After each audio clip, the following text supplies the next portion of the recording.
Good evening, I'm Greer McGeary, and with me tonight is Sally Goldner, a long-term advocate in Victoria for transgender rights and prominent with Transgender Victoria and other aspects of Victorian life. So Sally, welcome.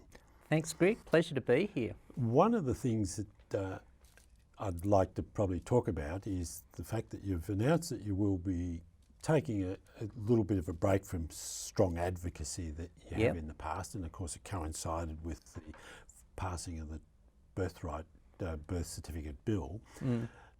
Would you like to say why you're taking this, maybe a stepping back from strong advocacy? Yeah, stepping back or stepping sideways in that I've pulled away from management roles at Transgender Victoria, but I'm still heavily involved in the training and consultancy work, and old habits die hard doing the day-to-day book work. Yes. Old accountants never die, we just get a different gender balance. But the reason I stood back was that I had got to the proverbial death by 1,000 paper cuts in relation to lateral hostility, where groups, whether it's say one part of the rainbow, being trans, or other parts, turn on each other. And I just began to feel very worn out from that. I did not want to associate with that anymore, and trying to engage at the higher levels in our community when I see, as a trans person, but also as someone who, my words are bi/pan, coming under the multi-gender attracted grouping, that it just began to get too much, and also sadly chauvinism/misogynism from cisgender males.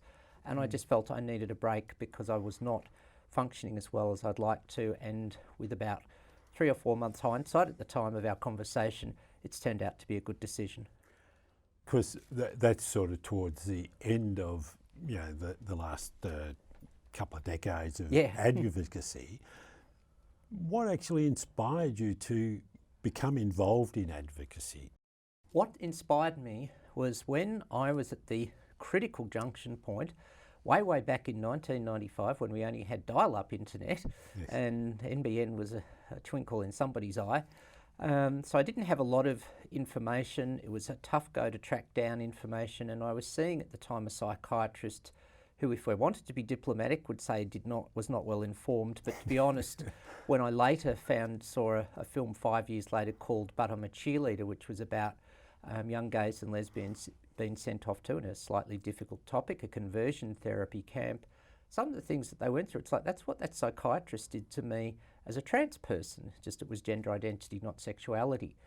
And it was like, wow. So the point was, when I got to the good psychological help that I needed, I thought, oh, people just need educating, and really not a lot's changed in 25 years. There always will be a need for education, and of course things evolve. For example, there was no talk of non-binary, say, prior to about 2005. Obviously people were there, but very less visible, and also younger people. So the aspects change, but it's still that need to communicate and give out that information, so it's easier for the next wave of trans and gender diverse people to come through. So, at that point where you made that decision, I'm going to get involved in education and things like that, what was the sort of priority of issues that you needed to deal with first? So that did you sort of map out some idea what was first? I think we needed to have a platform to build on. There is what I call personally an education legislation spiral. You do a bit of one, bit of the other, and hopefully up it goes. And we didn't have any legislation at the Victorian state or the federal level at that time. So we got some anti-discrimination law at the state level in 2000, some, minimalist birth certificate reforms in 2004, then some good passport regulations 2011, federal anti-discrimination law 2013, and finally the, I think, well above pass mark standard Victorian birth certificate laws that were achieved during 2019. So I think we got those on the board, and once you've got a legislative base, you can then reach out both systemically, so on the government committees, support people individually, but people want to know, well, how do we comply with the law? That's the little bit of stick. What are the carrots, the practical stuff? And so that's how the education, in a sense, evolved. That's sort of like the broad brushstroke of thing. But what was the personal impact on you in sort of pushing towards the changes to the anti-discrimination laws, and that did you sort of find yourself being put under a lot of pressure by others? Oh, definitely. In most cases, the 2013 federal law was probably the easiest because it largely had the support of the two larger parties, and in the end, 95% of Parliament voted it through. It was on voices, didn't even need a show of hands, and so that was relatively easy. But some of the other ones, we've seen some pretty stiff opposition at times from, well, the usual suspects, the far right of politics, so-called the anti-trans, so-called feminists, shock jocks in the media, and so on. And it's an interesting thing, but most of that I don't find stressful, but it's where sometimes we feel sold out by those closer to us that I've actually found more difficult when we're working together and I just get talked down or talked over to as a trans or bi woman. In the middle of all this, you had a bit of a personal journey, I think. Just a few. In that, from your background, and I think you've spoken about how you had sort of like a homecoming, I suppose, is one way to describe it, to your background and faith. Well, everything. I mean, I'm grateful, there's so many angles there. I am grateful for accounting, keeping me clothed, fed, and being Melbourne caffeinated for a long time. I recovered my faith and religion, and I believe in a God, not the God of anything, just a general force. But Judaism's a part of my background, and there were great things along the way. Particularly, it's coming up for about 6 years ago. The first Pride Shabbat service in Melbourne at Temple Beth Israel was fantastic, and really helped the gender part and the faith part connect. It was just could almost feel them just click into place like two pieces of jigsaw. I finally had a bat mitzvah at 48. I came of age as a Jewish woman, so that part. And there's been lots of other things. Despite the appearances, I'm an introvert. I'm a quiet person who needs my recharge time, although once you get me talking about something about I'm passionate, I can't shut up, and I will probably go over on this segment. But, and other parts of that as well. And, I've gradually claimed parts of myself where I do feel far more authentic and content about myself generally just as a person, and work through some of the, well, I think it's fair to say, trauma of the early life, trying to live as the wrong self in so many ways. Before I actually started to properly explore this side of my life, I was an incoming president of my Rotary Club, and on the first night I was due to give my speech, and 100 people there, and I really sensed that I was standing behind my own mask, only if they could see me. And it's not me standing there looking like this, but I really had a sense that I was hiding behind a facsimile of myself. And so I've sort of, over the years, with being able to now describe it as a full extension of me as a person. Yeah. And that's what seems to be what you're saying, in other words. Very much. And for those under about 30, you might have to search engine facsimile. It's a sort of early Mac or anything, but something. But seriously, I agree.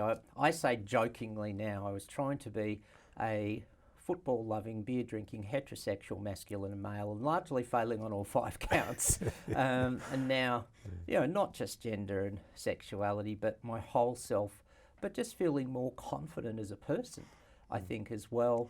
And, this point, I mean, it's somewhat of a junction or a pause button area, but depending on where we go, I'm either just done or will be down a couple of solo performance shows in midsummer, which called One Pan Cooking, or One Pun Cooking, take it what you will. So there's just a part of me that feels really confident enough to do that now, but when I tried doing stand-up in the mid-2000s, it just wasn't quite there. So I think that there has been a lot of personal growth that has helped me live better and hopefully give more effectively to my communities.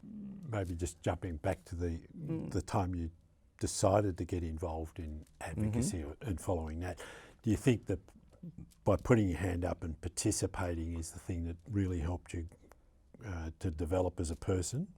Yeah, look, it meant I had to move out of a lot of comfort zones in lots of ways, and it did help develop me as a person, and some of it one could say was survival at times, but no, the fact is I roughly came out in some reasonable shape out the other end of some of those experiences. Yeah.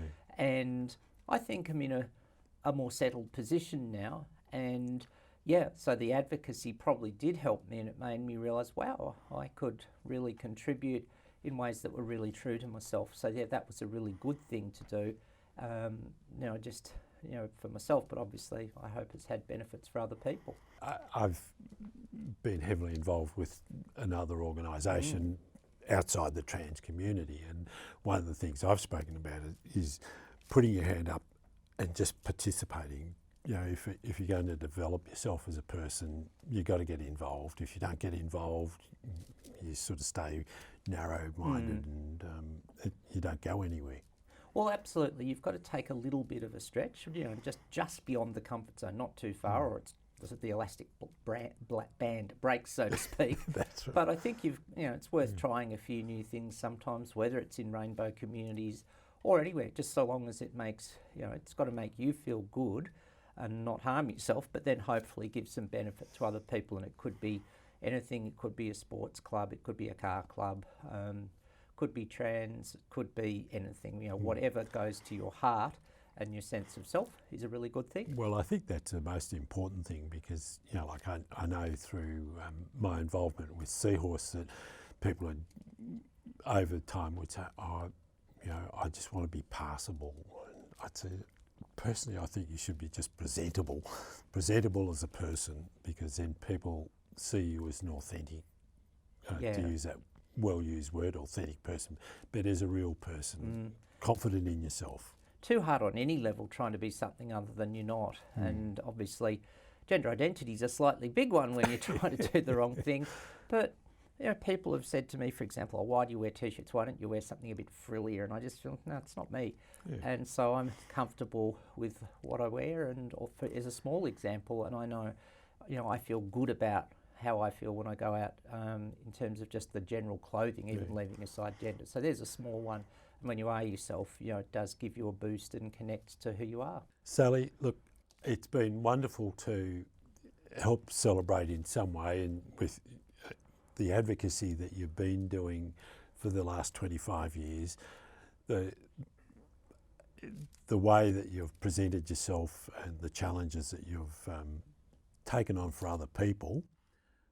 Thank you very much. Wish you well with the challenges that you're setting yourself for the rest of your life. And we look forward to catching up every so often to enjoy a chat, maybe here on Bent TV or just over a cup of coffee or something else. Oh, look, thank you. I'm sure in the words of Star Wars, the Sally saga will continue, but I'm happy to keep sharing it. So, yep, I'll be back. I'm Greer McGeary. Thank you for watching Bent TV, and my guest tonight has been Sally Goldner.